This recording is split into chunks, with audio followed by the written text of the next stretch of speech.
Hello, Mark, back for another week of college basketball. I'll get into the NBA again as the second half of the season gets rolling. But right now, we're going to concentrate a little bit on the futures market in the NCAA and look at the teams. I mean, the ACC, Big 12, Big 10, Pac 12, SEC. I mean, you got Alabama, you got Houston, the big guns out there. You got Purdue from the 10. What I'm looking for here is this is going to be a very difficult field.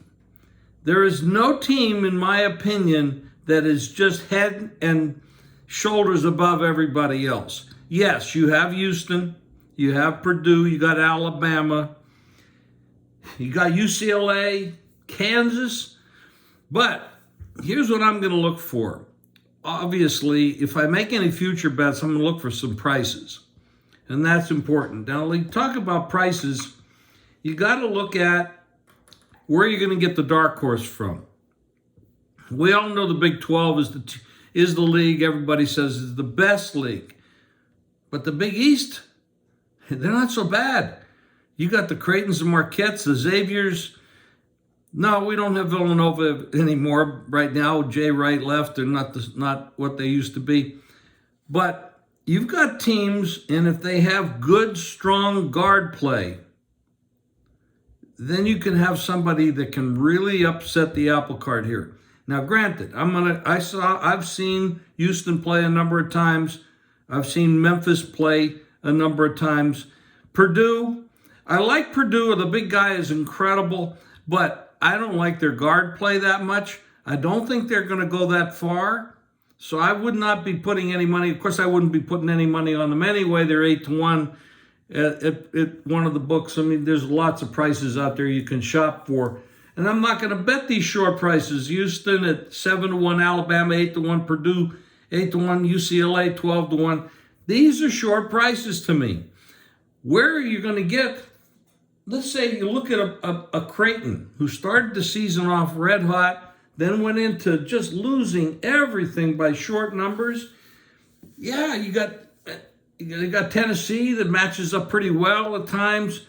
Now, let's take a look at a 35-1 team, TCU. They went into a slump for a few games when Miles was out, but this Miles kid is a superstar at the next level, and in college hoops, he is dominating. They put up 100 the other night. This is a tough team. Now, you can get 35-1 on a team like that, and they can get through the first couple rounds. You got some hedging possibilities, and you got a big payday ahead of you. So like to put a hundy on 135-1 or 50. You want to go bigger, 1,000? You're looking for some big money. Marquettes of the world, Virginia, you can't. This is going to be an open field. I think that there's 30 teams that have a good shot.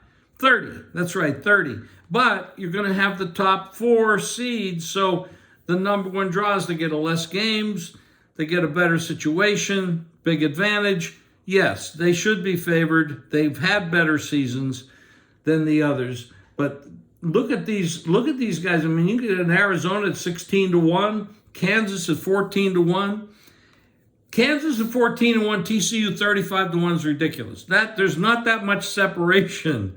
They're pretty close. So if you can grab a TCU at 35-1 or 25-1, you got a bargain. So I'm looking at a wide open tournament. Now, granted, we're going to have to go through the conference tournaments first, and that's where you're going to see some upsets as well, because there's so many teams that can get in this year. It would be a shame to have some of these guys sit at home, but that's what's going to happen because there are just too many good teams. But like I said, there's nobody on the top that's head and shoulders above everyone else. So this is going to be a lot of fun. I look forward to working with you on all of this in the coming weeks. Thanks, Mark. Thanks, guys. See you next week.